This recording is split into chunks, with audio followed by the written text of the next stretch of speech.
关店了。嗯。渡边那边没谈成啊？小姐没带回来。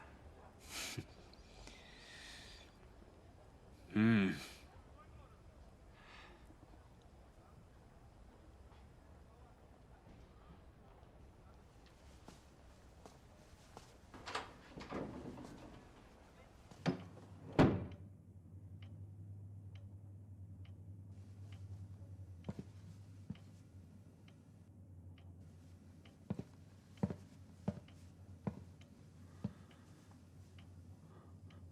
老板，我来了。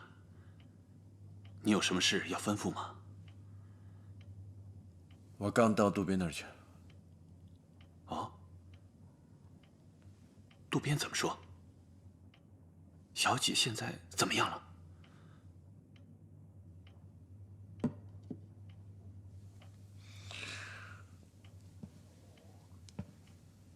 我没能把宇飞给带回来。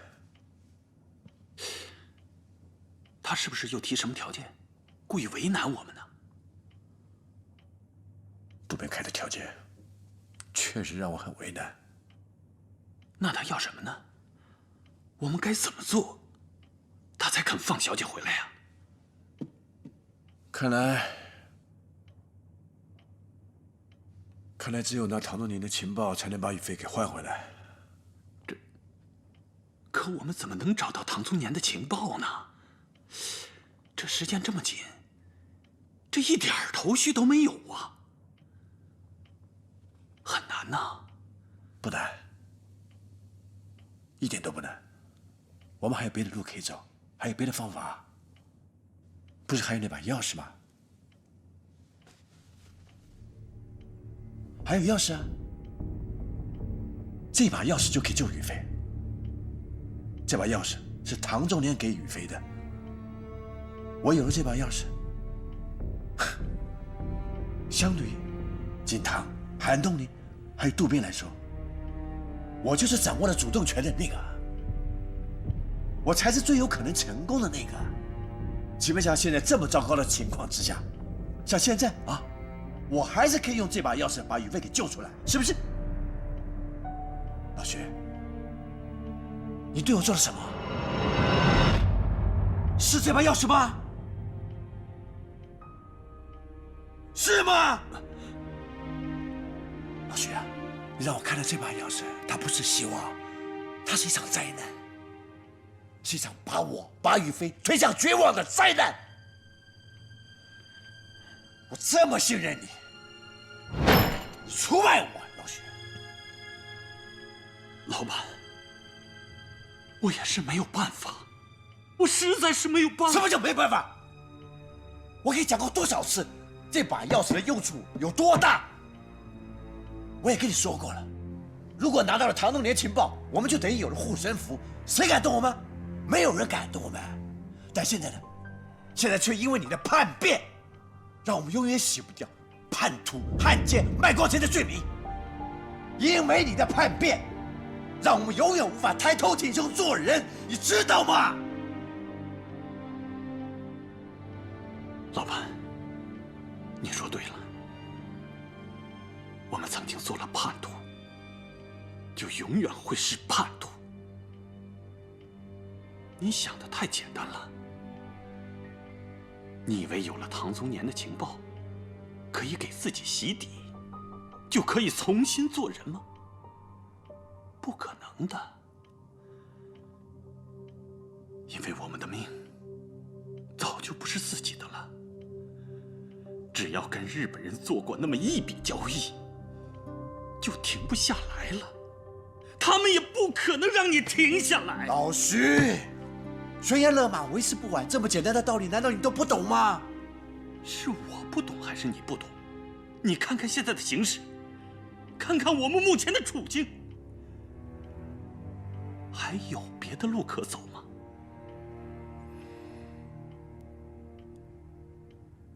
重庆方面把我们扔在这里，说的好听点儿是潜伏，说的不好听点儿，那就是让我们自生自灭。我有生存的权利，我有选择道路的权利。哪怕前面就是悬崖，是万丈深渊，我也只能闭着眼往下跳，别无选择。好，你要跳你自己跳啊！你为什么把雨飞扯到这里面来？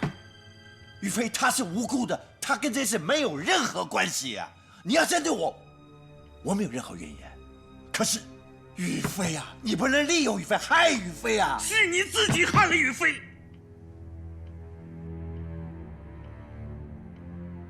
你知不知道？从你发现雨飞那把钥匙开始，你就一步步的把她推到现在这个境地。是你自己害了自己的女儿。我跟了你这么多年，我太清楚你了，你的心里只有你自己一个人。锦堂是你从小带大的，你都可以说放弃就放弃，那我们呢？可想而知，我们的命运又会怎么样？说实在的，你就根本没这个资格跟我谈这些。即便是能拿到唐宗年的情报给你洗底，你还是一个叛徒，一个彻头彻尾的叛徒。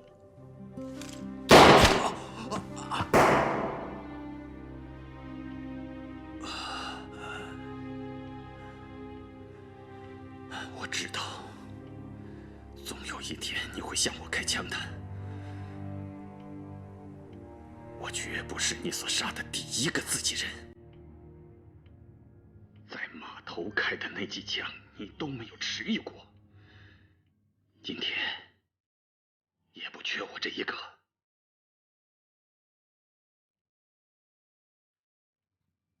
开枪吧！开枪吧！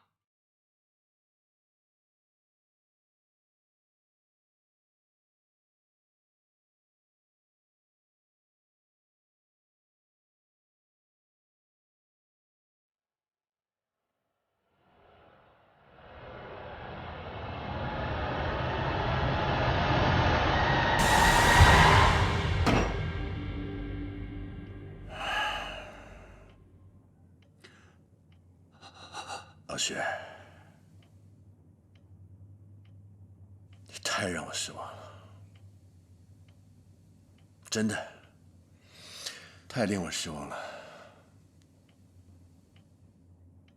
跟了我那么多年，我以为你很了解我，其实你一点都不了解我。我怕的不是我曾经铸下的大错，我怕的是所有的希望活生生的在我面前破灭。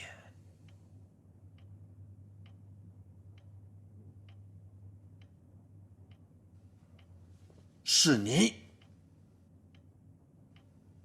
断送了我洗净清白的最后的一个机会。我们不再是同路人了。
老戴，从今天开始，古总店不再对外营业，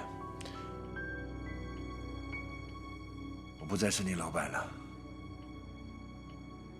老板，老戴，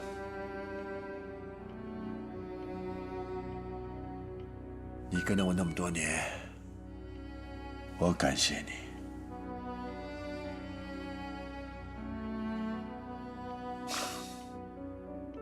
没想到，最后留在我身边的是你。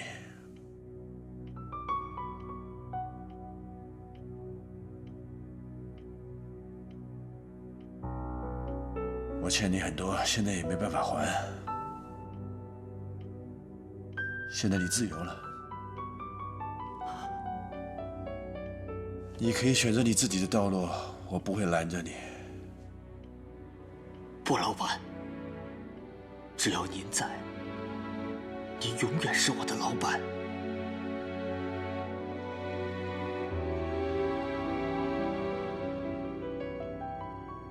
谢谢你。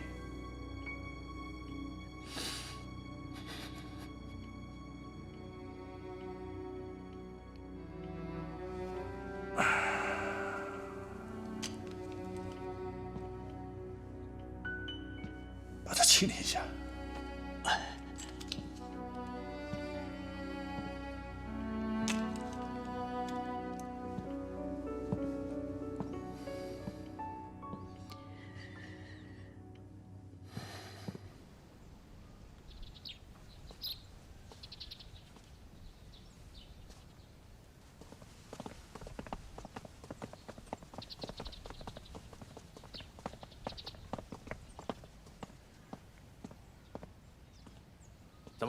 怎么来晚了？不是说好每天下午3点来取我明天的菜单吗？怎么来晚了？不好意思，不好意思，原来接货送货的人今天突然感冒了，我是赶紧顶上来的，不好意思啊。哎，这是我明天要的菜单，一定要仔细看。哎，不许再晚了。知道了，知道了。今天晚上春来茶楼，我想跟你商量一下后面的事情，能来吗？没问题。 晚上8点，哎，我等你。那我先走了。记住，不许再晚了。知道了，知道了。走吧。哎。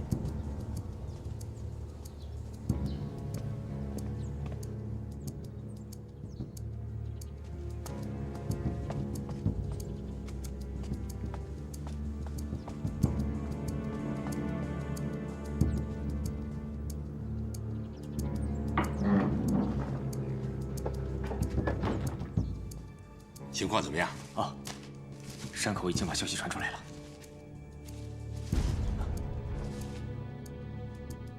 他话里的意思是，以后每天上午和下午3点，趁领货单的时候和送菜的时候和他取得联系，到时候进行情报交换。把3号密码板拿来。好。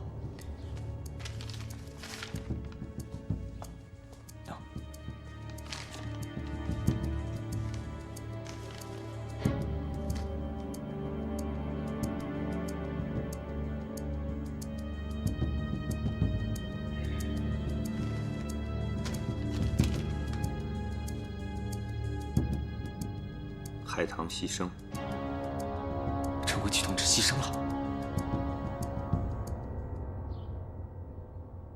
看来渡边这次真的是动真格的了。主编，我们需不需要转移？先不急，伤口暂时还没有暴露。陈公奇同志牺牲，就是为了保全我们。如果现在渡边有所行动的话，伤口会在第一时间通知我们。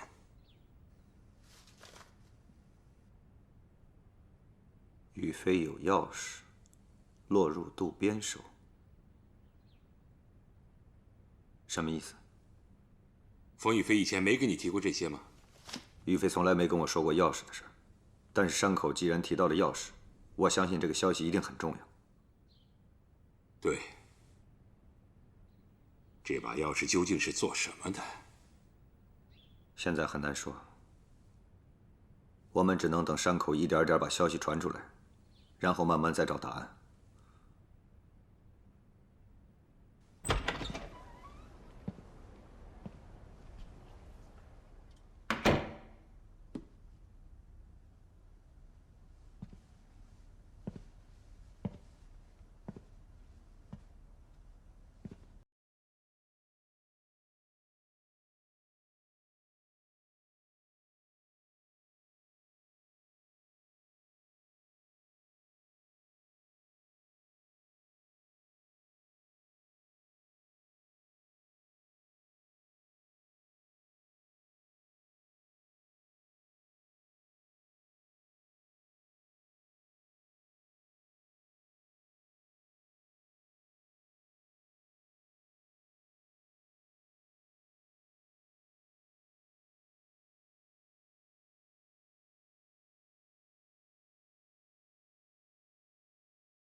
老段。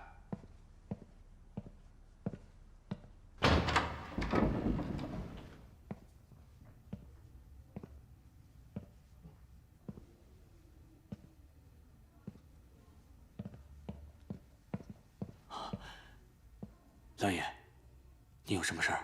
帮我贴份告示，我要见景堂。好的。哦，什么时候？明天下午3点，就在公园长椅那个老地方。下午去见他，是不是会不安全呢？先暂时通知他那个地方，要让他知道，也许随时会改变地方，让他注意告示上的内容。我知道了。不过，怎么了？我怕他会看不见，或者他就不来。他明天还是会去古董店，跟以前一样。他如果会出现的话，就会在古董店的外面留下记号。但愿他会跟我见上一面。好的，那我去贴告示了。好。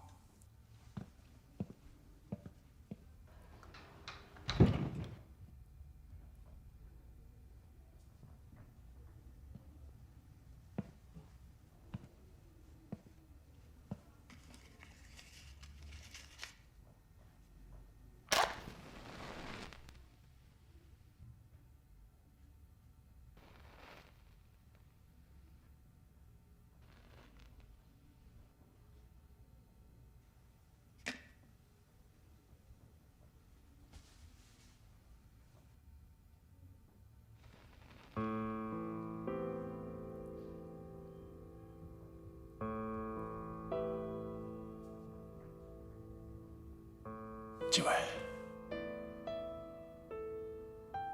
真的觉得对不起你，没有兑现当初对你许下的诺言。我没有把咱们女儿好好照顾好，对不起。只是没想到，这一切情况跟你当初那个情况是那么的相似，我就觉得这好像是命啊，这一切都是命，我逃不过这样的宿命。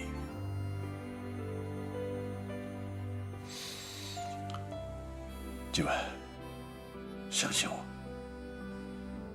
我尽力了，我知道。或许还有那么一线希望，但是我很害怕。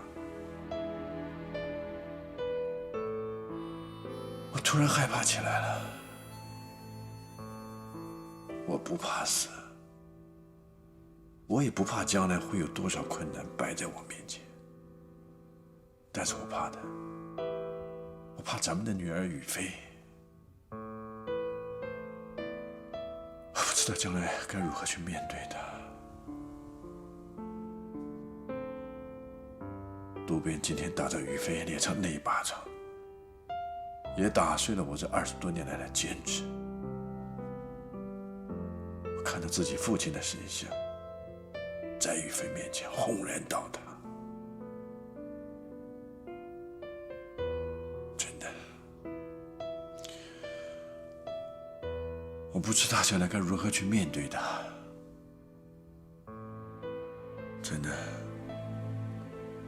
也没脸见雨霏了。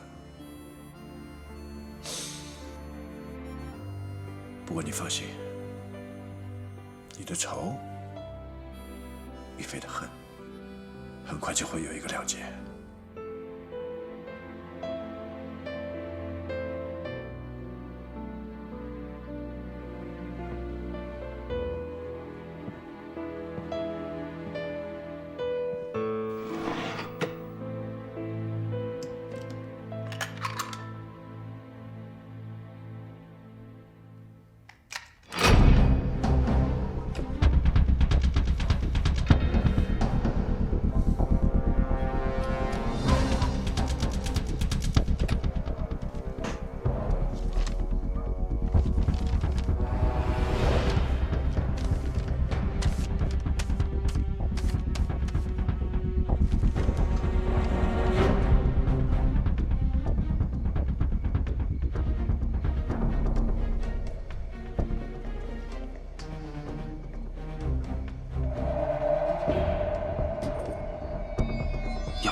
回去汇报就行了。走。冯楚良行动了，他们贴出了告示，很有可能会联系到叶锦堂。果然还是起了一点作用。这个冯楚良真是不见棺材不落泪。告示是用暗语写的，他们具体选在了什么时间和什么地点，这个我们还不是很清楚。这样，明天你亲自带几个人去盯着冯楚良。我有点怀疑，叶锦堂会不会真的去见冯楚良？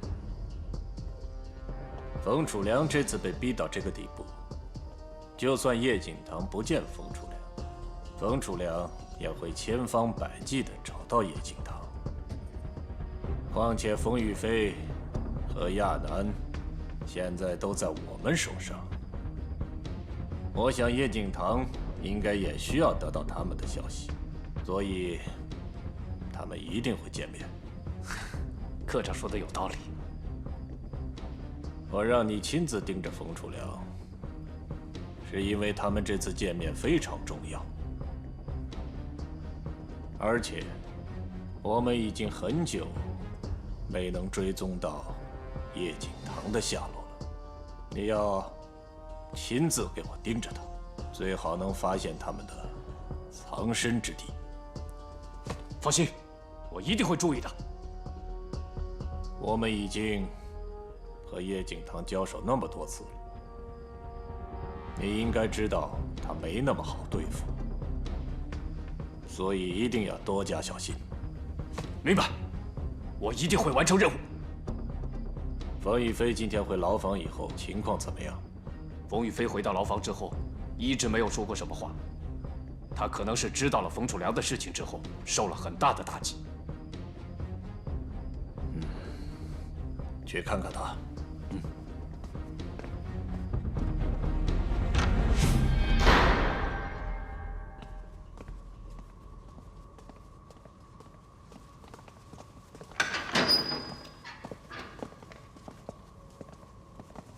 把冯玉飞的门打开。是。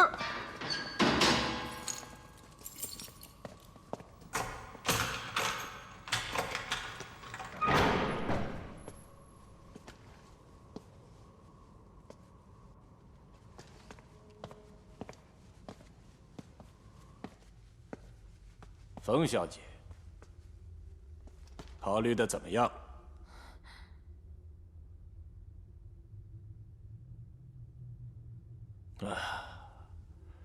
真是没想到，你们父女两个竟然会闹成这个样子。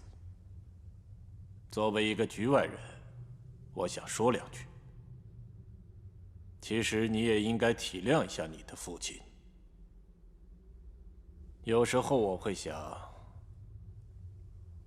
如果让我一个人待在敌占区，一边开展工作战斗，一边还要照顾自己的孩子，这是多么不容易的一件事。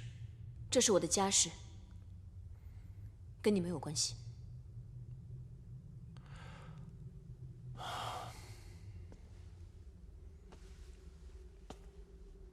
冯小姐，其实你父亲说的没错。当初他背叛，是因为你的母亲。虽然那个时候我并不认识他，但对于你的父亲，我还是有一些了解的。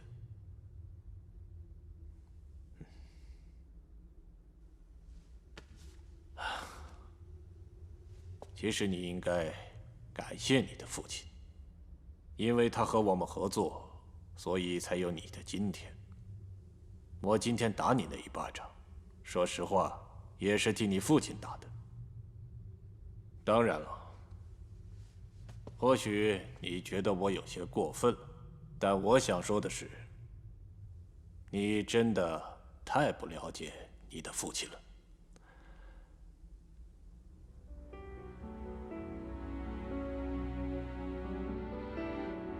他为了你，可以连尊严都不要。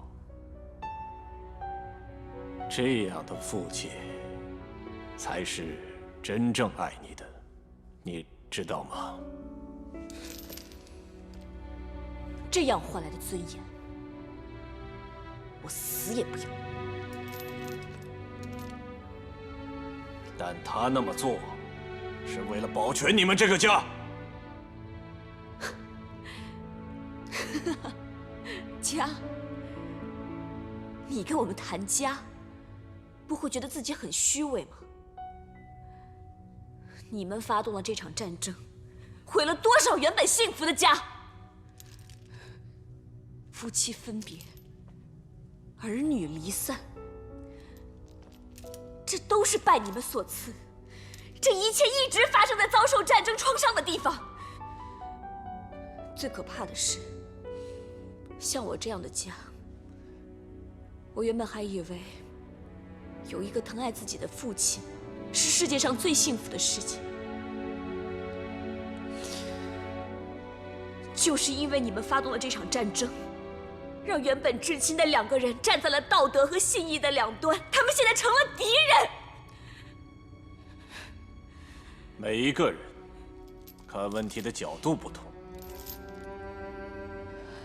我能够理解你现在的想法，但冯小姐，你也好好想一想，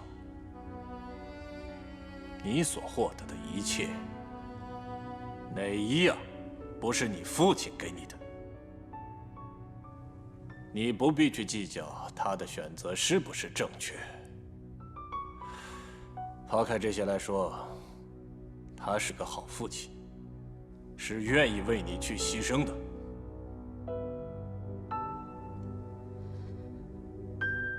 冯小姐，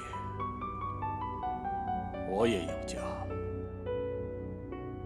这场战争也让我远渡重洋，离开了我的妻子，我的孩子。有的时候，你以为有些选择是可以自己来决定的，那你就完全错了。但我完全可以不选择这条路。就算在我面前的是万丈深渊，我也不会昧着良心去走这样的一条不归路。我不是我父亲，我不会像他一样选择这样的一条道路。渡边，你可以死心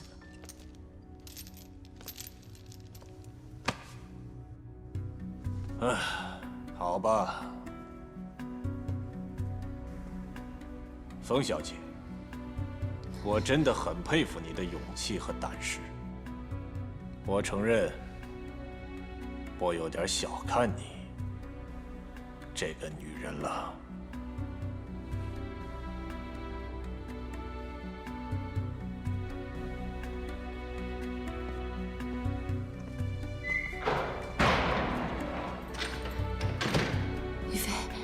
雨飞，今天到底发生了什么事情啊？啊，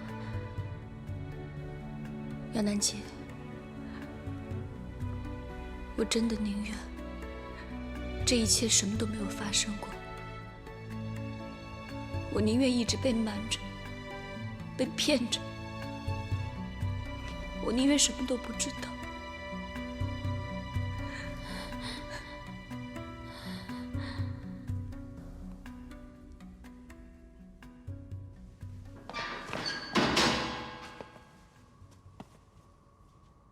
原本我只是觉得亚楠不好对付，但没想到冯宇飞也让我很意外。我们真的没必要再这么客气下去。冯玉飞跟亚楠不一样，只是嘴上硬。但凡我们给他吃点苦头，或许结果就不是这样。不用去动冯玉飞，对我们来说，他的作用只有一个。就是牵制冯楚良。看得出来，钥匙虽然在他的手上，但他确实什么都不知道。就算用刑，也得不到什么。我有一个想法。您有什么样的打算？也许把亚楠和冯宇飞关在同一个牢房的话，或许可以有其他的发现。有些话，在他们俩之间可以不用保留秘密，说不定可以有另外的收获。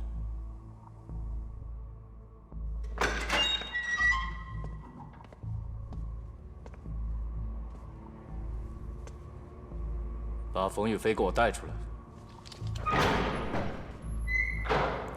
起来，走。把那个门给我打开，把他带到亚楠的房间。进去。玉飞，亚楠姐，亚楠姐，玉飞，快，你没事吧？快起来。你没事吧？啊，亚楠姐，你怎么样啊？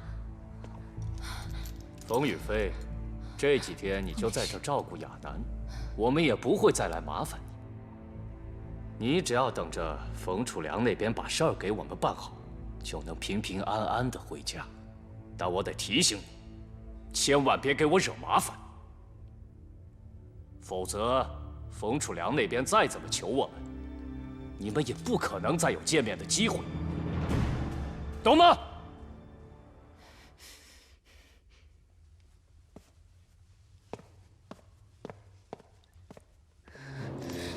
飞，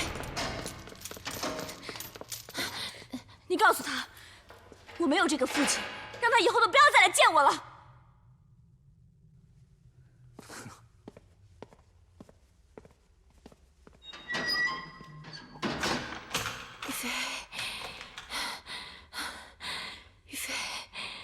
玉飞，你别这样，他毕竟是你的亲生父亲。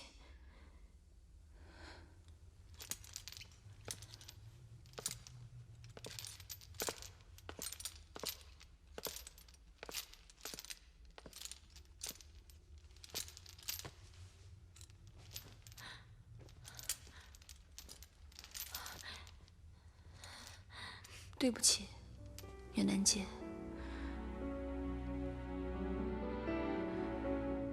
直到现在我才知道，我父亲根本就不是我想象的那样。我没有想到，他居然还做了叛徒。我没想到，他一直在帮日本人做事。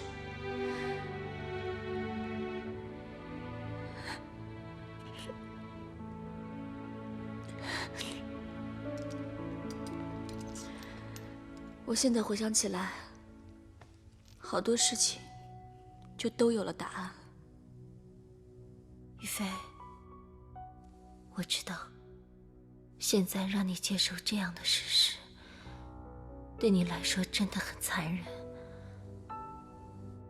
我特别能理解你现在的心情，我真的希望，从一开始你就没有被卷进来，你什么都不知道，也许你现在还可以无忧无虑的快乐的生活着。真的对不起，于飞，你本不该知道这些，这些都跟你没有任何关系，是我们害了你。亚楠姐，你告诉我，你是不是早就已经知道了？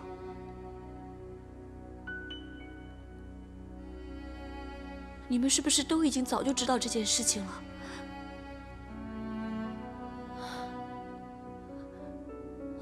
那景堂哥是不是他也早就已经知道了？不是的，于飞，不是，景堂是最近才发现的。我们知道了，不想告诉你，是因为我们怕你受到伤害。也许，冯先生他这样做，也有他自己的苦衷，并且，战争是残酷的，或许只有先保全自己，才能有最后胜利的希望。这都不是理由。亚楠，我问你，如果是你的话，你会这么做吗？我知道你不会的，因为你很坚强。为什么你可以做到，而他却不能做到呢？于飞，因为他有牵挂，他的牵挂就是你，你就是他的软肋，所以渡边才可以一直在利用他，你明白吗？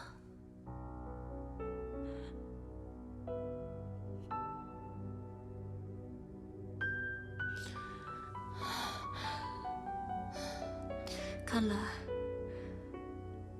我真的就不应该回来，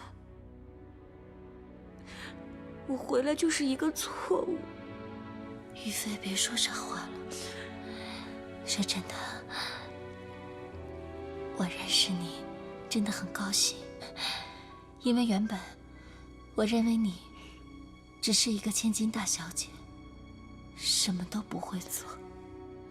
可是现在我知道了，你是一个有勇气而且有意志力的女孩子，你真的特别的纯真，特别的用心，我为你骄傲。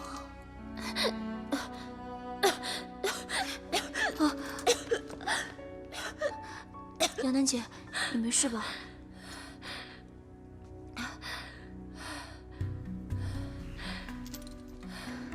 你知道吗？我的勇气和力量都是来自于你。只要你能做得到的，那我一定也能做到。于飞，我们都要坚强一些。现在我们就是战友了，对吗？来。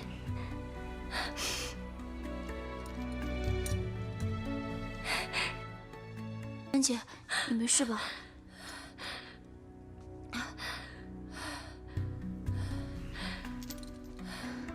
你知道吗？我的勇气和力量都是来自于你。只要你能做得到的，那我一定也能做到。于飞，我们都要坚强一些。现在我们就是战友了，对吗？来。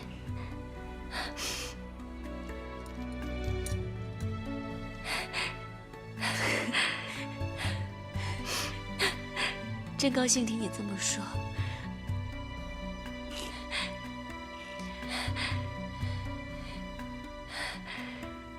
对了，渡边今天一直问我什么关于钥匙的情报。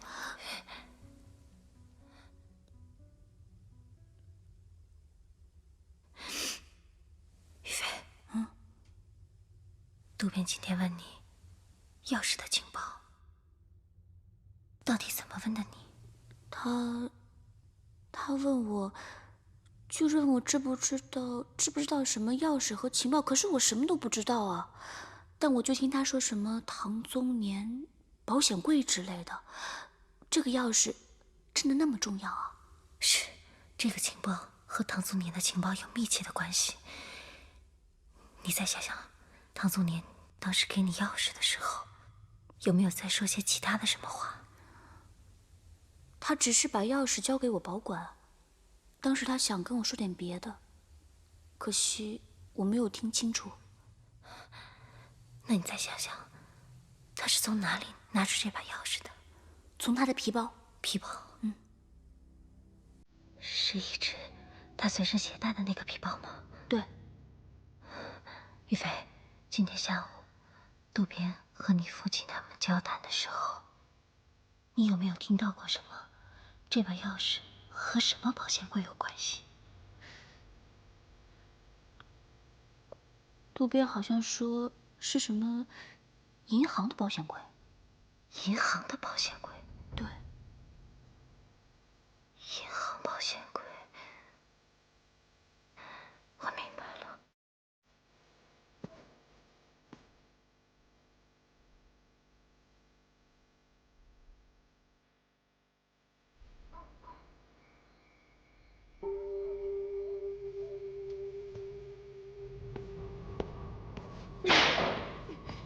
共产党真是不知好歹，上次被我们抓了一个，现在又来一个送死的。说，你说不说？说，你这次来上海的任务是什么？共产党为什么这个时候派你来上海？说，给我接着打！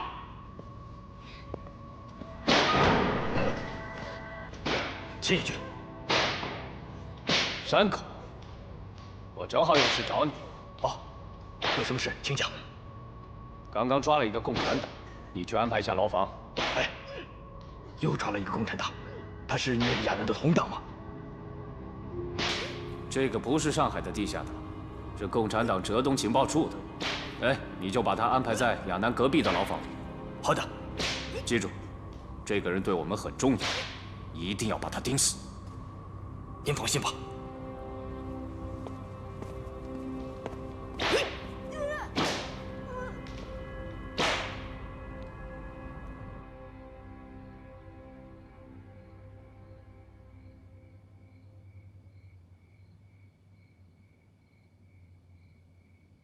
10点了，马边你怎么还没回来？会不会遇到什么问题？要不我出去看看。好，注意安全。要是我1个小时还没回来的话，你就先出去，暂时撤离这儿啊。你先去吧。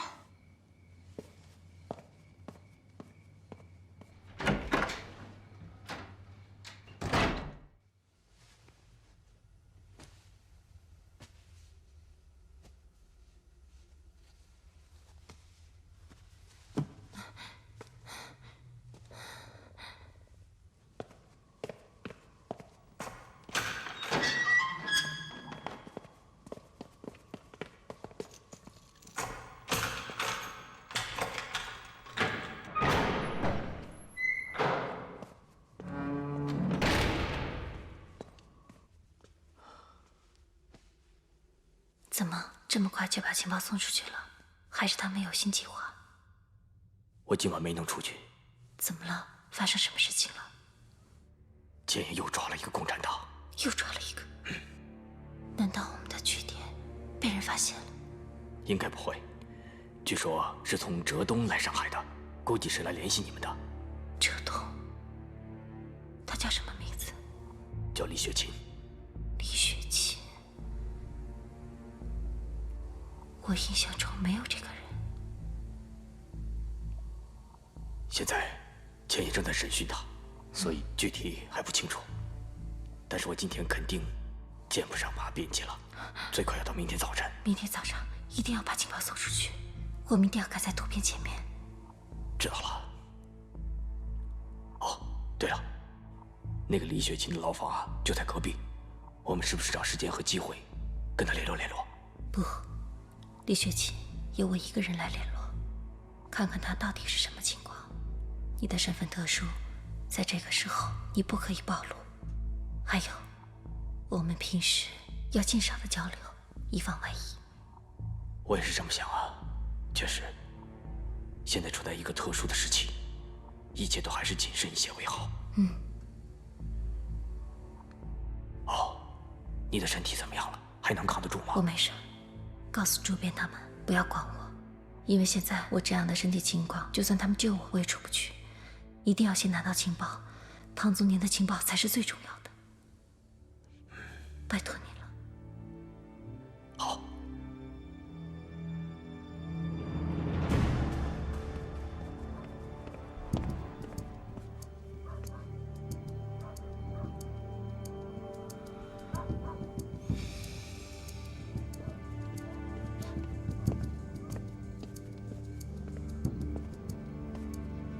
你怎么来这儿了？怎么，山口还没来？不知道出什么事了。特高科那边出事了，山口会不会暴露身份了？山口应该不会暴露，否则特高科一定会查到这里。现在日本人还没什么动静，我想，山口一定临时有什么事儿，行动受到了限制。要不这样，明天你再去找找他看看。那，咱们先撤。走。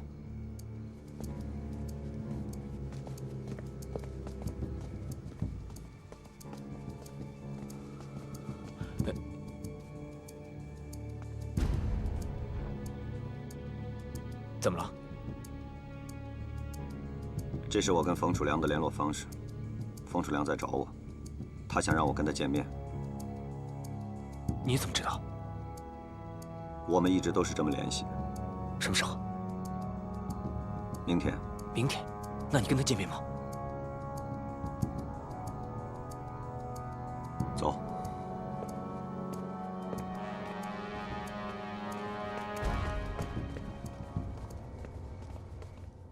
山口没有出现，肯定是有什么事牵绊着他，所以他离不开。你再试一试，想办法和山口联系上。好。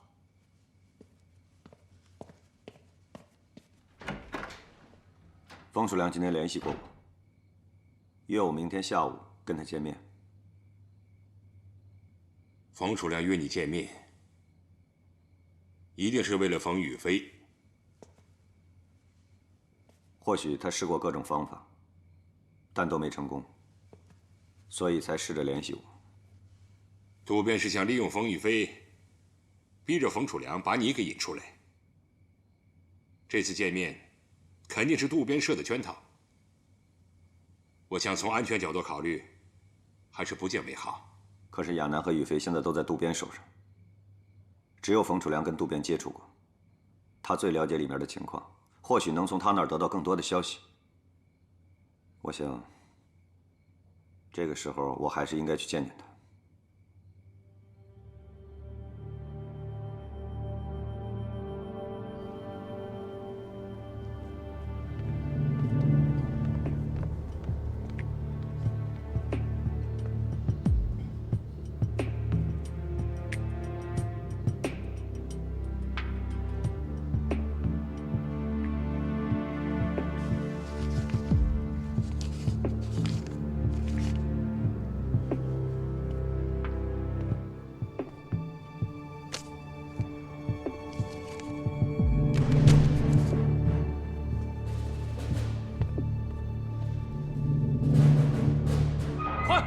押进去！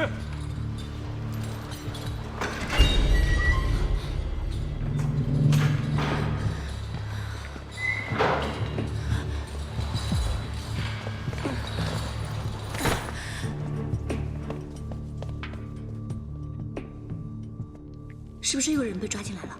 听说是个共产党。不会是景堂哥吧？不会，一定不会是景堂。那是你们的人吗？不知道，我要联系情况才知道。把门关上。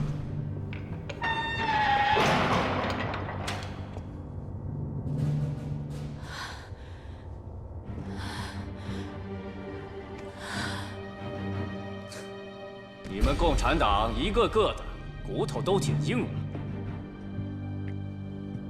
我真是服了你们这些女人，怎么一个个的都那么顽固不化？共产党给你们吃了什么？你们就真的不怕死吗？从明天开始，我就一个个的审你们，看你们谁能撑到最后。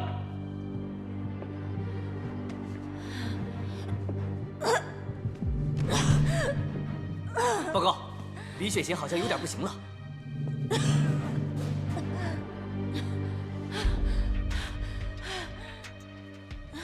他是医生，把他带出来。是。别怕。干什么呀？你们拉我去哪儿啊？雨飞，雨飞，你们拉我去哪儿啊？走。雨飞，雨飞，雨飞。赶紧看看他的伤，有什么需要跟看守的说就行。我只要留他半条命就够了。给我拿点药水和药棉来。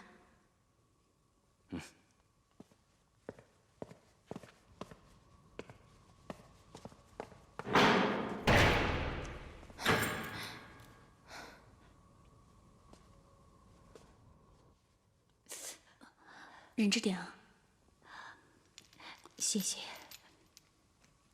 你的伤口不是很严重，就是有些体力透支了。我现在已经帮你弄好了。你只要好好躺着静养就行了。谢谢你，同志。哎，你是共产党员吗？但是在你的隔壁，住着一个你的同志。真的吗？你是怎么被他们抓进来的？你还有别的同志被抓吗？我是一个人来上海的。其实我来上海的目的，就是要联系联络站的同志。哎，那隔壁那位同志是上海联络站的吗？嗯，真的，那太好了。哎，那他叫什么名字？亚楠。你有什么话需要我帮你转达吗？我一会儿就过去了。谢谢，帮我转告亚楠同志，我是从黄花堂根据地来的。那趟军列上的药品还有补给，我们都已经安全转移了，让亚楠同志放心。放心吧，我会告诉他的。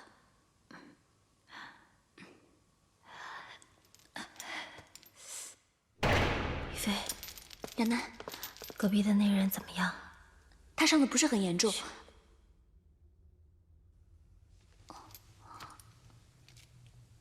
他伤的不重，没有想象中的那么严重。他说，他叫李雪琴，是从什么浙东来的，刚刚从黄花堂回来。他还说什么药品的都被转移了。他还要说什么？他说他这回就是过来找你们的。他知不知道你的身份？我跟他说了，我不是共产党，但你是。他知道你不是共产党，还跟你说这些？大概他就是想让我帮他传个话吧。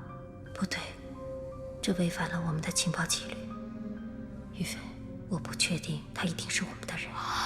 那怎么办啊？别怕，于飞。于飞，以后我们的说话都格外小心，知道吗？没事的。明天下午，冯楚良要去见叶景堂，你都准备好了没有？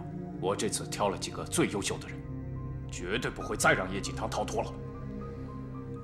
你听着，我不管你用什么办法，活要见人，死要见尸。尹左将军刚才来电话询问情报的事情，我总不能一点进展都没有，不然我没办法向将军交代。嗨，冯楚良那边，我们该怎么解决？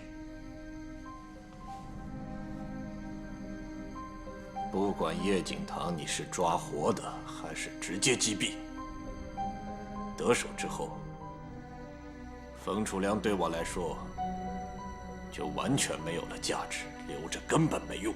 明白，我一定会全力以赴。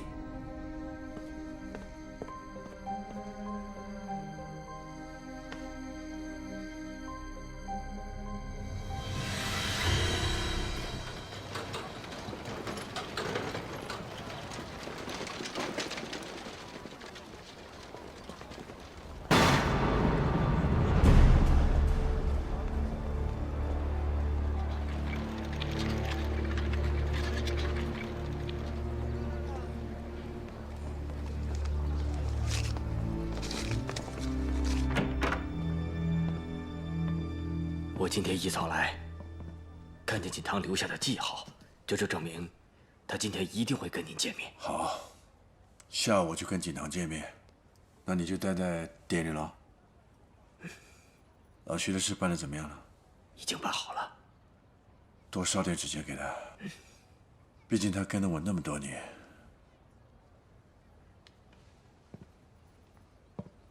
老段，你会不会觉得有的时候我这个人太不近人情了？其实，老板，我想您这么做，一定是有您自己的理由的。有的时候啊，确实不得不给自己找个理由。其实，我没想到事情会发展到今天这个地步。自从我们一块来到上海，你是看到我一步一步走到今天这个局面，我苦心经营那么多年，我为的是什么？昨天晚上我想了一个晚上，我得不到答案。可是我从来没想过，事情会变成今天这个样子。其实，老板，这事情没有你想象的那么复杂。您完全可以重整旗鼓，从头再来过呀。不一样了，了断，不一样喽。一个人的一生能有几个10年、20年啊？再说这个世界也不会按照你的意愿去改变，你所能做的就只能是接受，接受。无论你是愿意还是不愿意，你必须在最后去接受它。即便到最后你什么都得不到，你还是得去面对，去接受这一切。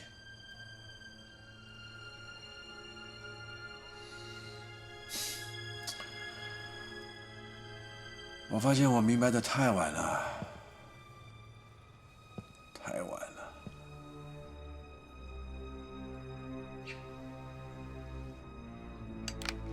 我建议你别去，尤其是现在这个时候。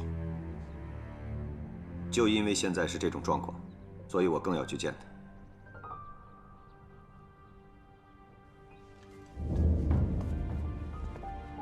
那好，既然你已经决定了，我尊重你的意见。我在附近给你多派一些人，万一有什么问题，随时可以支援你。我还是一个人去吧，这是我跟冯楚良之间的事情，一个人去比较合适。再说了，他应该给我一个交代。至于你说渡边会设圈套的事儿，我心里早有准备。我走了。记住，一定要注意安全。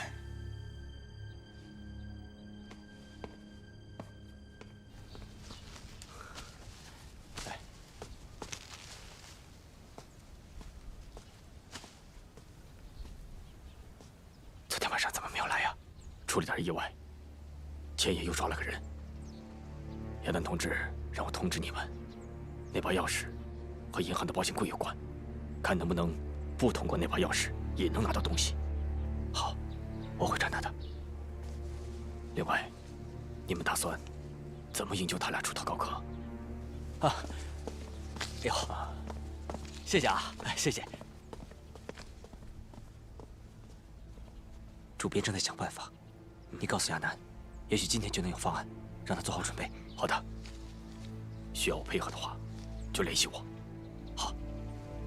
哎，你们把这些菜全都搬到厨房里去。哎，好，来，抱歉，来，快点，来。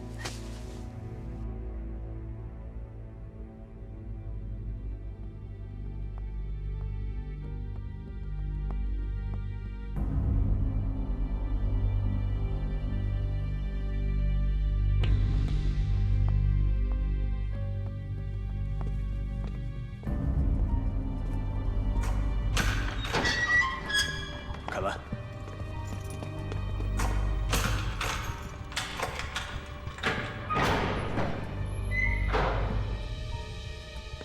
吃饭了，快来拿饭。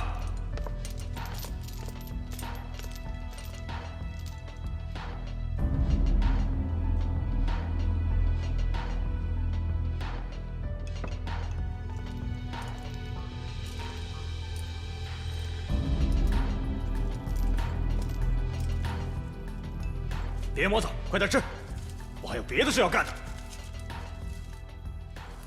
着什么急呀？你没看到亚楠的病还没好吗？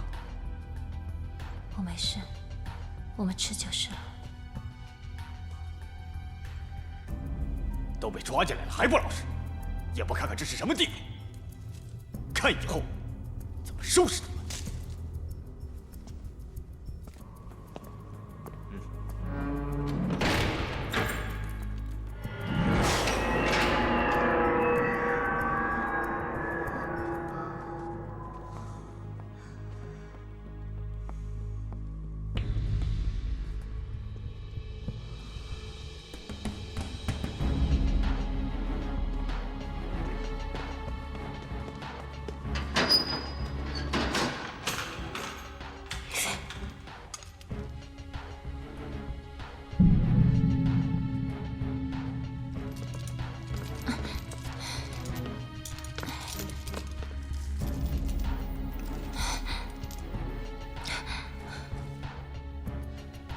什么意思啊？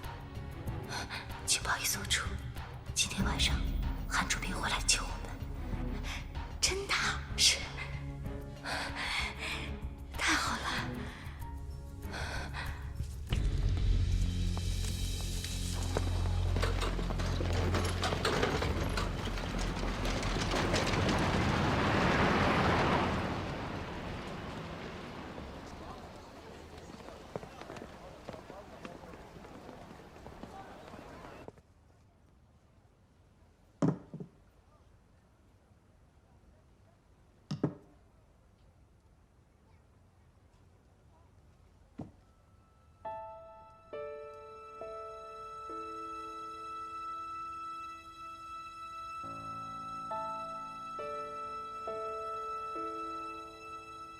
那你为什么不能坚持呢？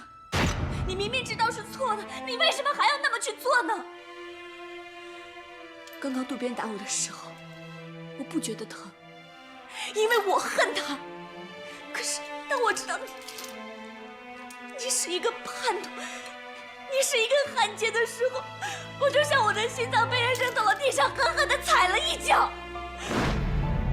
我爱你。可是当我知道我深爱的人是这么一个我不认识的人的时候，我不知道我还能相信什么。我不知道现在还有什么是真的，我不知道你还配不配做我的父亲。当初我要不是为了救你母亲，我会做这样的选择吗？这是命，这是我冯楚良的命。于飞，你告诉我该怎么做，我到底该怎么做？你可以不理解我，可以恨我，但我告诉你，为了要保你的命，我必须要牺牲金大。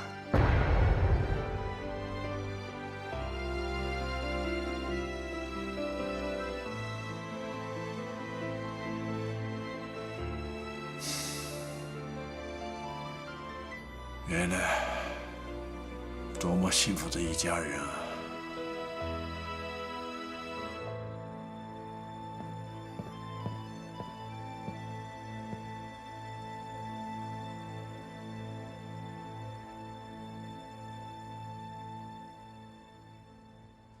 老爷，车备好了。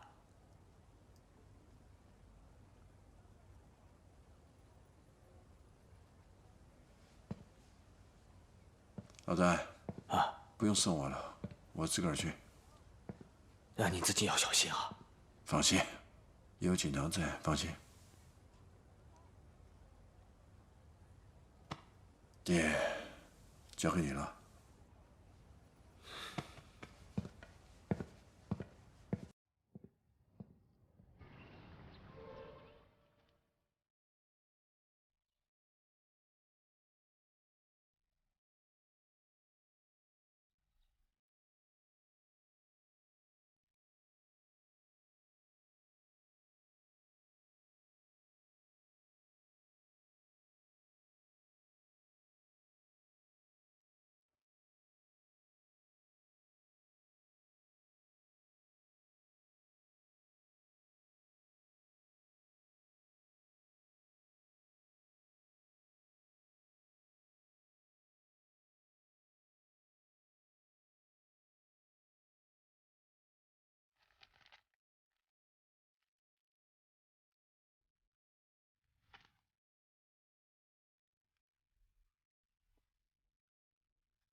赶快去那边追那个人，去！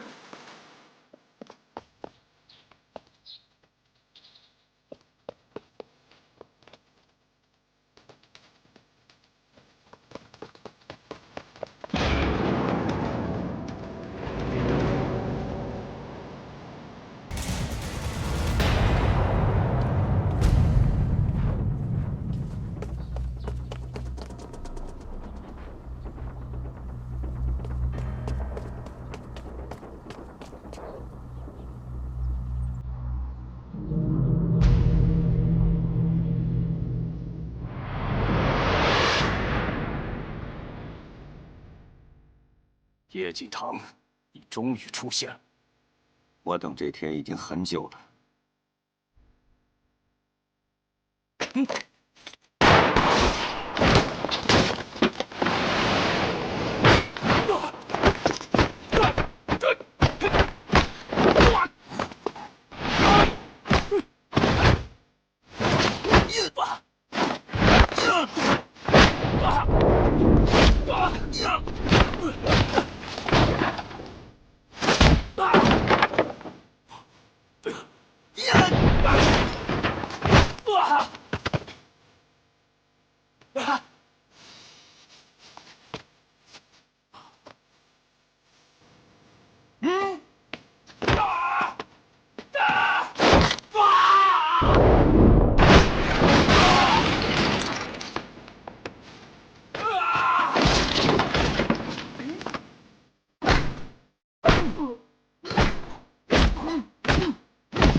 还记得我兄弟于德胜吗？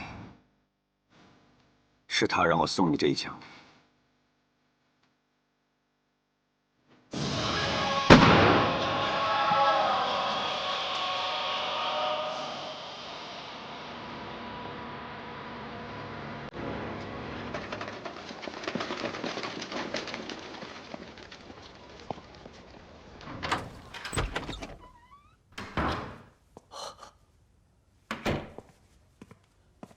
老戴，老板，哎，这么快就回来了？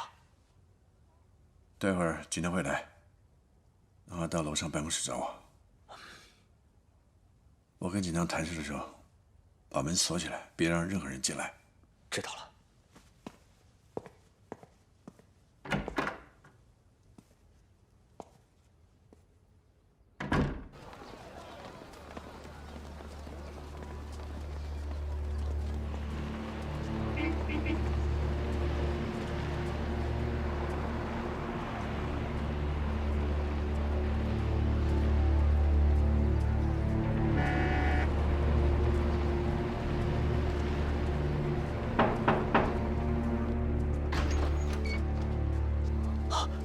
锦堂，你来了，来进来，快进来呀！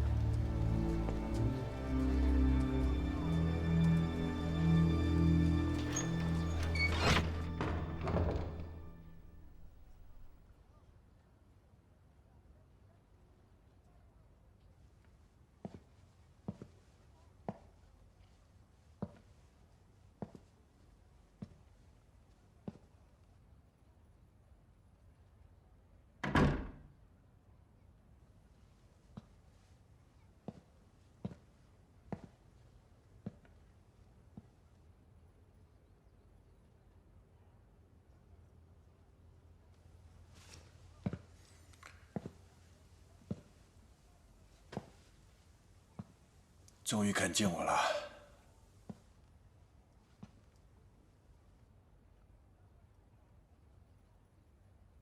坐。不用了，我们用不着这么客气。我今天能来，是因为宇飞。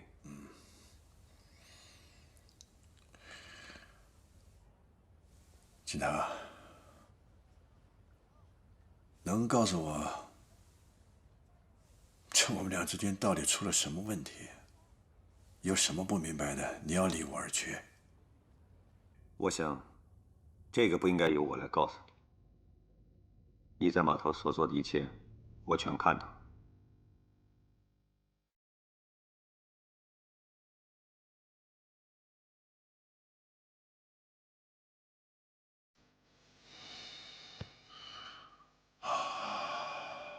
跟了我那么多年，我是怎么样一个人，你应该很清楚。人是善变的，但有些东西它不会变。我算是个有良心的人，对你我不会隐瞒什么。的确，我跟雨飞他妈曾经被日本人绑过，为了救他，我用情报跟日本人做了一次交易。原本以为他们可以放了静雯，但我想的太天真了。这就是你叛变的理由吗？没有叛变，季堂，我没有。我所做的这一切都是为了维护这个家。你也看到了，到了上海之后，我想尽办法编织属于我自己的保护网。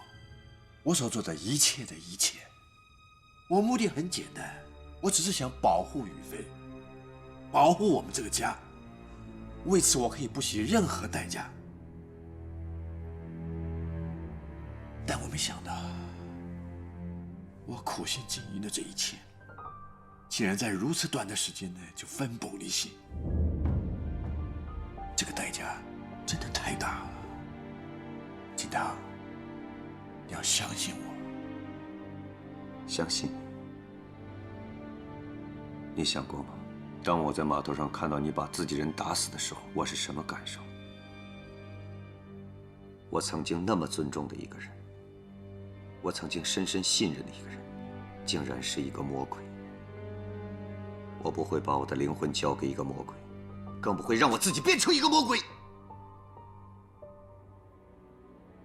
你背叛的是你自己。你这么做的时候，想没想过，把我们放在哪里，又把雨飞推向哪里？金堂，我知道我犯下不可饶恕的错，可是当时的情况，我又能怎么样呢？我相信你也看到了，也听到，渡边他是一步一步逼着我杀人。这就好像两个人在下棋一样，当你走到对手手部的侧缘，那刹那时候，你已经注定是万劫不复了。剩下来的什么？剩下来的就是选择和当下的决定。那现在又是你选择的时候了，你会怎么决定？告诉我！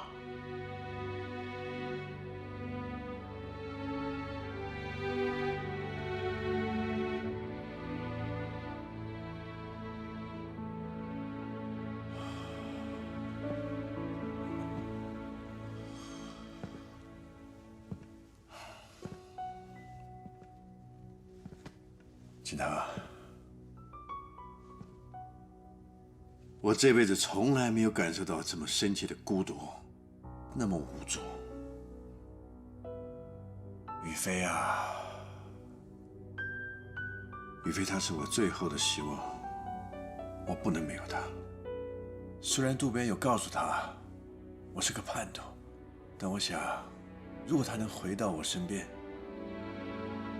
我可以跟她解释。我还是可以做一个好父亲。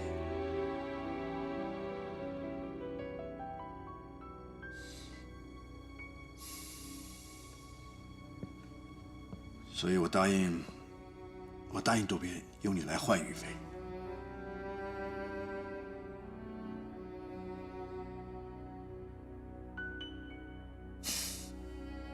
不要那样看我。